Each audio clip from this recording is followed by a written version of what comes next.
Hello everyone, I hope आप सब लोग बहुत अच्छे होंगे, बहुत हेल्दी होंगे। मेरा नाम शिफाली है and I welcome everyone to my channel and a very happy Janmashtami to everyone. कुछ लोगों ने कल जन्माष्टमी सेलिब्रेट की है, कुछ लोग आज सेलिब्रेट कर रहे हैं।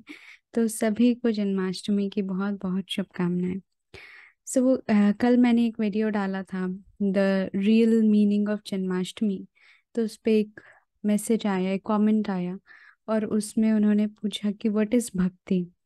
तो चलिए मैं अपने ज्ञान के अकॉर्डिंग कुछ समझाने की कोशिश करती हूँ कि असल में भक्ति क्या है और भक्ति का असली मीनिंग क्या है, और क्या हम जिसे भक्ति समझते हैं वो असल में भक्ति है कि क्या है।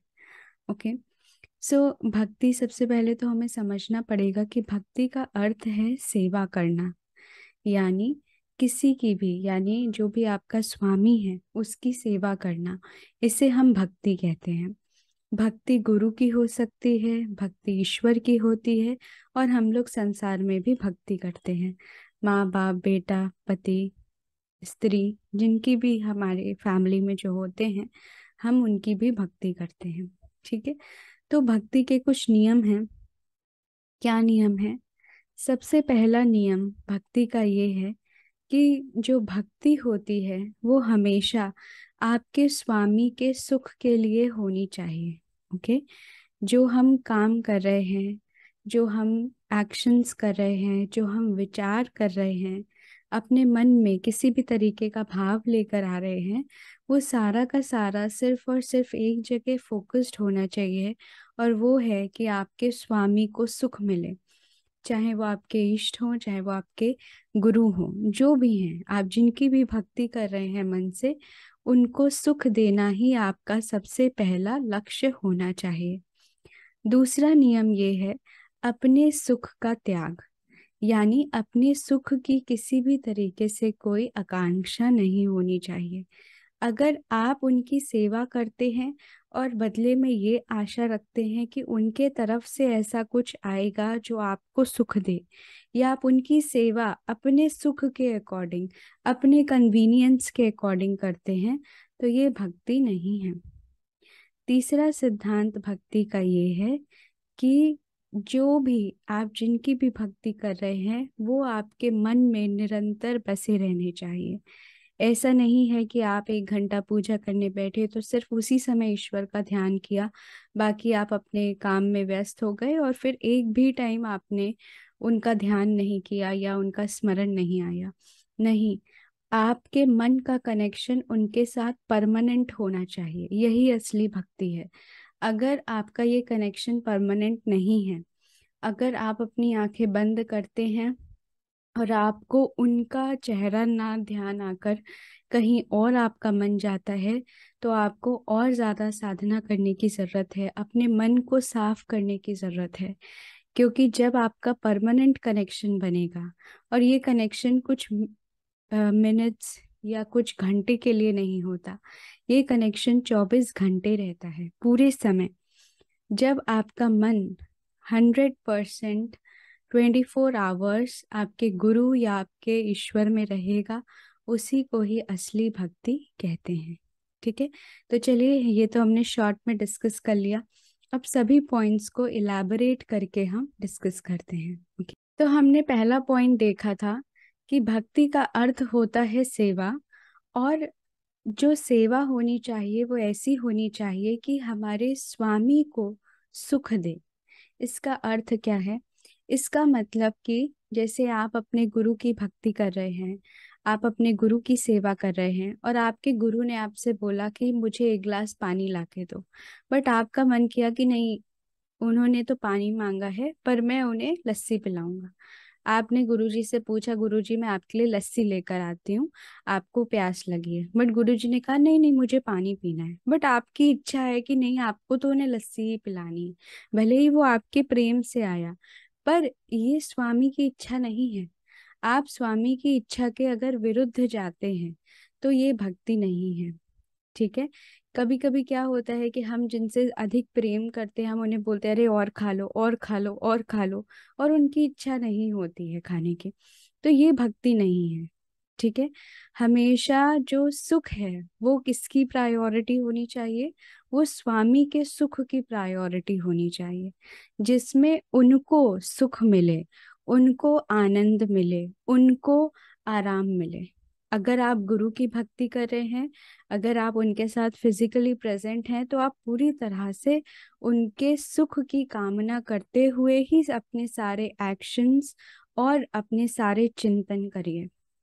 अगर आप ईश्वर की सेवा कर रहे हैं, तो जैसे आप मानसिक रूप से उनकी सेवा करते हैं, या आप जो भी आप करते हैं उनकी सेवा इंद्रियों से करते, जैसे भी करते हैं, वो सिर्फ और सिर्फ इसी भाव से करिए कि आपके स्वामी को सुख मिले। अपने सुख के लिए नहीं, अपनी इच्छा के अनुसार नहीं, बल्कि स्वामी के इच्छा के अनुसार ही हमें काम करना चाहिए। यही असली सेवा है। अगर हम अपनी इच्छा देखेंगे, अपना सुख देखेंगे, या हम ऐसा चाहते हैं कि हमारे स्वामी ऐसा खाएं, तो ये असली भक्ति नहीं है। ओके। तो फर्स्ट प्रिंसिपल है भक्ति का कि स्वामी का सुख सर्वोपरि है। ओके। सेकंड प्रिंसिपल भक्ति का ये है कि हमें अपने सुख की आकांक्षा का त्याग करना है। यानी अगर हम किसी की पूजा कर रहे हैं, अगर हम किसी की सेवा कर रहे हैं, चाहे वो आपके गुरु हों, चाहे वो आपके ईश्वर हों, आप जिनकी भी भक्ति कर रहे हैं, आपको अपना सुख, अपना आराम, अपनी जो एक सेल्फ आपकी होती है इच्छाएं, उन्हें साइड में रखना है। ठीक है। इसका सबसे अच्छा एग्जाम्पल क्या है?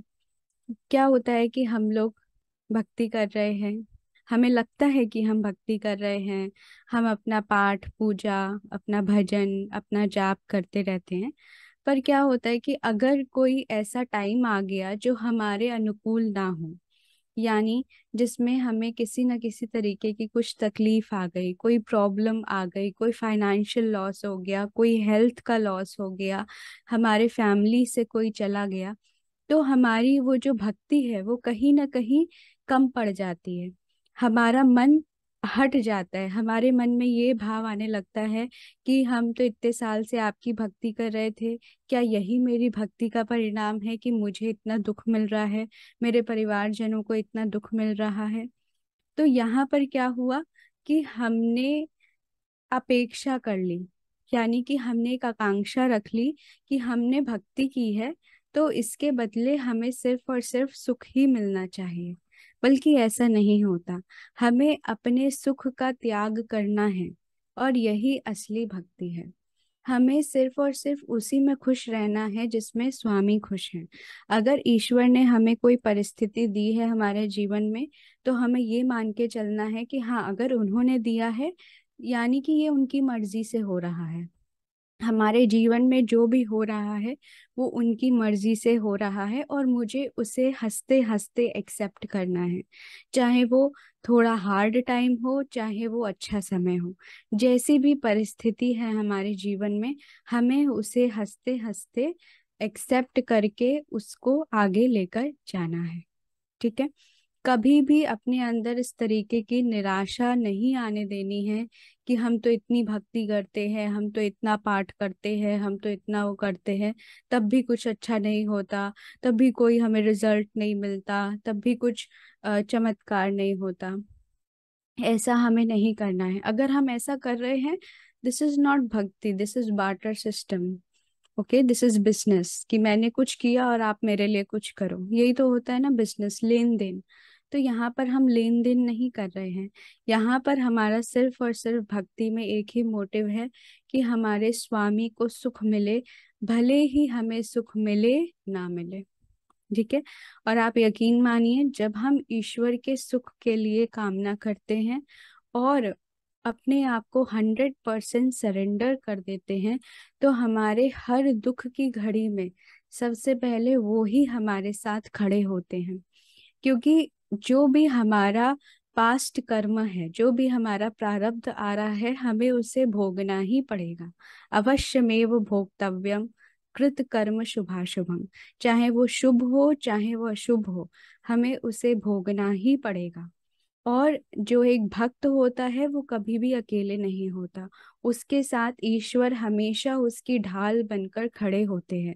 हो सकता है कि आपका ऐसा प्रारब्ध हो, हमें तो नहीं पता ना कि हमने पहले क्या किया है, हो सकता है ऐसा प्रारब्ध हो जहां पर आपके जीवन में बहुत बड़ी दुर्घटना होनी हो, बट वो एक छोटे से एक्सीडेंट हो के टल गई और आपको बहुत ही मामूली चोट आई, पर हमें उसमें भी लगता है कि अरे हमारे साथ ऐसा क्यों हो गया, अरे हमारे साथ ऐसा क्यों हो गया। हो सकता है कि बहुत हैवी फाइनेंशियल लॉस होना हो और एक मामूली सा लॉस हो गया, पर्स चोरी हो गया, कुछ 1000 रुपए चले गए और वो प्रॉब्लम टल गई।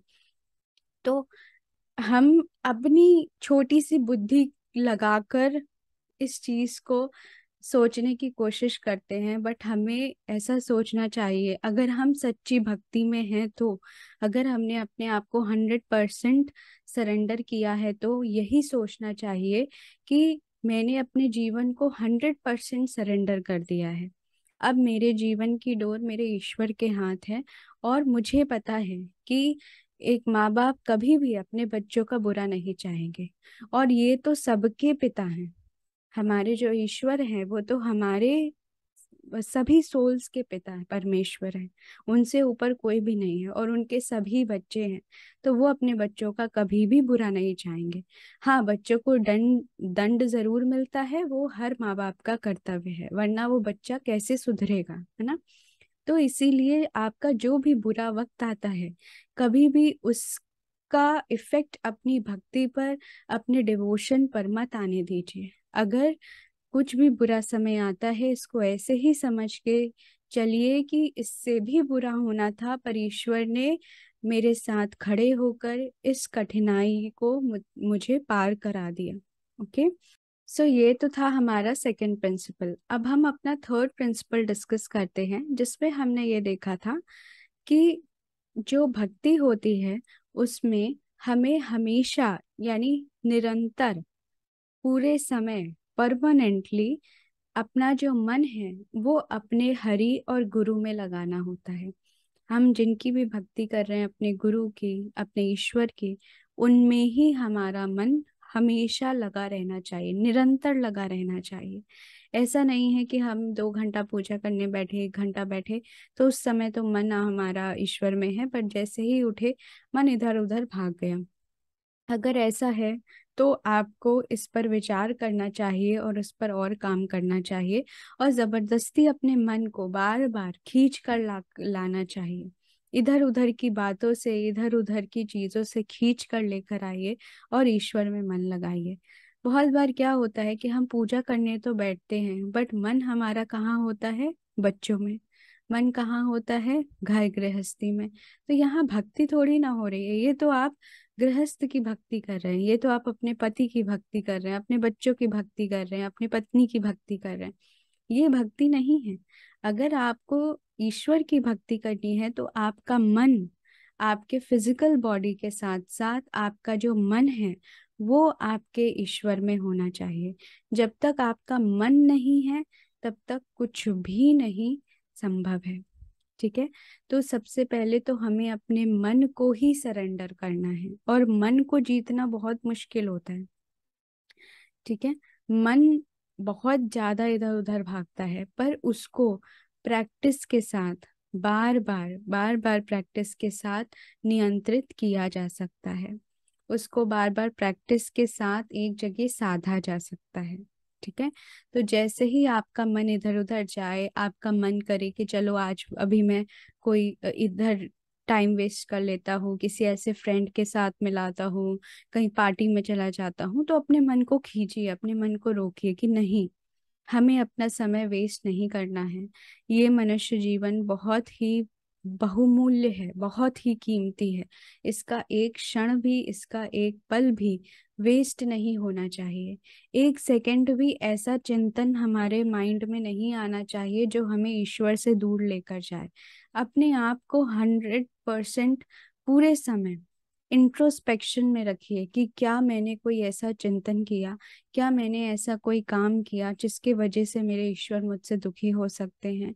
क्या मैंने ऐसा कोई काम किया जिसको करने के टाइम मैंने उनसे कुछ छुपाया, या मैं उनसे कुछ छुपाने की कोशिश कर रही हूँ, क्योंकि उनसे तो कुछ छुपा है नहीं। बट कभी कभी हम अपने जीवन में कुछ ऐसा करते हैं कि हमें पता है कि हम गलत कर रहे हैं, हमारी अंतरात्मा भी बोल रही है कि नहीं गलत काम है, बट फिर भी हमारा मन, ये पापी मन हमें, हमारे इतने संस्कार हैं ना पुराने जन्मों के पाप करने के, कि उस तरफ ले ही जाता है। तो बार बार खींचिए, बार बार खींचिए। एक बार नहीं होगा, दो बार नहीं होगा, बट हर बार आप उसे टोकेंगे, बार बार टोकते रहिए, बार बार टोकते रहिए। वो डेफिनेटली एक ना एक दिन कंट्रोल में आएगा ही आएगा। और हमेशा ऐसा नहीं है कि आपको अपने मन को सरेंडर करके चलना है, ऐसा नहीं है। हम हमें क्या होता है कि हमारे मन ने ये कहा चलो ये कर लो, मन ने कहा मिठाई खा लो, मिठाई खा लिया, मन ने कहा चलो घूमने चलते, घूम आए, मन ने कहा चलो मूवी देखने जा रहे हैं, मूवी देख ली, मन ने कहा चलो दोस्तों के साथ गपशप करते हैं, गपशप कर लिए। अब मन तो इन्हीं सब चीजों में लगा रहेगा ना, क्योंकि इसी का तो हमें अभ्यास है। अभ्यास तो हमें इसी सब चीजों का है। हमें किसी ने ये तो अभ्यास कराया नहीं कि बच्चे उठो, सुबह उठकर भगवान में, ईश्वर में मन लगाओ। नहीं, आजकल कौन माँ बाप कराते, किसी को नहीं पड़ी है। सबको यही है कि बच्चों के अच्छे ग्रेड्स आ जाएं, हर एक्स्ट्रा करिकुलर एक्टिविटीज में वो बहुत अच्छे हो जाएं। स्पिरिचुअल प्रोग्रेस से किसी को कोई फर्क नहीं पड़ता। आजकल के माँ बाप इनफैक्ट अगर कोई बच्चा उस तरफ जाने लगता है ना, उसे खींच कर वापस ले आते हैं कि नहीं नहीं वो तो बड़े लोगों की बात है, 60 साल के बाद उधर की तरफ देखना। और आपको क्या पता कि 60 साल की उम्र रहेगी कि नहीं रहेगी। और 60 साल तक जो भी हमने चिंतन किया, जो भी काम किया, पूरे समय 100% मटेरियल वर्ल्ड में मन लगा रहा। और आपको लगता है कि 60 साल के बाद आकर आपका मन इधर जाएगा, एक दिन में कोई परिवर्तन आ जाएगा? कुछ भी नहीं आएगा। जैसे ही बच्चे पैदा होते हैं, उनकी स्पिरिचुअल एजुकेशन सबसे इम्पोर्टेंट है, वो शुरू हो जानी चाहिए। माँ बाप इस चीज़ को रियलाइज नहीं करते हैं, और वो इनफैक्ट बच्चों को स्पिरिचुअल एजुकेशन से दूर करते जा रहे हैं। आई एम नॉट सेइंग कि आप उन्हें बहुत रिलीजियस बनाइए, बट आप उन्हें स्पिरिचुअल बनाइए। आप उन्हें मेडिटेशन करना सिखाइए। आप उन्हें ये बताइए कि वो कौन है, उन्हें भगवत गीता का ज्ञान दीजिए जो सबसे इम्पोर्टेंट है। It's not based on a religion, ये कोई रिलीजन नहीं है, ये ज्ञान है कि हम कौन हैं, हमारा असली मकसद क्या है, हमारी असली आइडेंटिटी क्या है। किसी को कोई परवाह नहीं है, किसी को कोई फर्क ही नहीं पड़ता ये जानने का कि हम क्यों आए हैं, क्या करना है, क्या नहीं करना है। सब देख रहे हैं कि हम बस जी रहे हैं, खा रहे हैं, पैसे कमा रहे हैं और एक दिन मर रहे हैं। सबको पता है कि यही सबके साथ हो रहा है, बट किसी को ये नहीं पड़ी है कि ये सोचे, इंट्रोस्पेक्शन करें कि हमारे जीवन का मकसद क्या है, हम क्यों आए हैं यहाँ पर, और इतने जन्म क्यों लेते हैं हम, बार बार हमें क्यों आना पड़ता है, बार बार क्यों दुख भोगने पड़ते हैं। मन में सबके आता होगा सवाल, बट सबको यही लगता है कि अभी ये सही समय नहीं है। और आजकल के जो माँ बाप हैं, गार्जियन हैं, वो अगर बच्चा उस तरफ जा रहा है तो उसे रोकते हैं, उसे टोकते हैं कि नहीं अभी तुम्हारा ये समय नहीं है, अभी तुम इतने छोटे हो, अभी तुम्हारा इस तरीके का मौज करने का समय है। तो इस तरीके की चीजें आजकल के समाज में चल रही हैं, जो सिर्फ और सिर्फ समाज को बर्बादी की तरफ लेकर जा रही हैं। तो मैं उन सभी गार्जियन से, उन सभी माँ बाप से रिक्वेस्ट करूंगी जो अपने बच्चों को स्पिरिचुअल पाथ में आगे बढ़ने से पीछे खींचते हैं, ये बोलकर कि अभी उनका समय नहीं आया है, प्लीज आप सब लोग भगवत गीता पढ़िए। ठीक है, भगवत गीता पढ़िए। पाठ नहीं करना है, शब्दों का पाठ नहीं करना है, आपको पढ़ना है ये समझने के लिए कि उसका मैसेज क्या है, वो भगवान श्री कृष्ण अर्जुन को क्या समझा रहे हैं, क्या ज्ञान दे रहे हैं, उसको समझिए। और उसको और ज्यादा सोचिए कि ये ज्ञान क्यों दिया है उन्होंने अर्जुन को, और उसको अपने जीवन में उतारिए और अपने बच्चों की सहायता करिए। ठीक है, ना कि उन्हें उनके एक्चुअल पाथ से पीछे खींचने के बजाय। आप तो गलत डायरेक्शन में हैं ही, ऊपर से जो आपका बच्चा ठीक डायरेक्शन में, आप उसे भी पीछे खींच रहे हैं, क्योंकि हर कोई भेड़ चाल पे चल रहा है। सबको लग रहा है कि अगर किसी का 20 लाख का पैकेज है 30 साल की उम्र में, तो हमारे बच्चे का भी वही होना चाहिए, वरना हमारा बच्चा किसी काबिल नहीं है। ठीक है। तो ये सारी जो भी आजकल चल रहा है, ये चीजें कहीं ना कहीं हमारे समाज को और ज्यादा मटीरियलिस्टिक बना देंगी और हमें बहुत पीछे कर देंगी। इसलिए सभी को ये चीजों का ध्यान करना चाहिए, और भगवत गीता इसीलिए सबको पढ़ना चाहिए, फॉर द नॉलेज। ओके। सो ये 3 प्रिंसिपल्स थे भक्ति के, जो हमने डिस्कस किए। आई होप कि आपको कुछ इसमें से नॉलेज मिली होगी, या कुछ आपको समझ आया होगा। जितना मुझसे हो सकता था, मैंने उतना समझाने की आपको कोशिश की। बाकी आपकी अगर कोई और क्वेश्चन हो, कोई क्वेरी हो, तो उसको कमेंट सेक्शन में ज़रूर शेयर करें। Thank you so much. God bless us all. Thank you.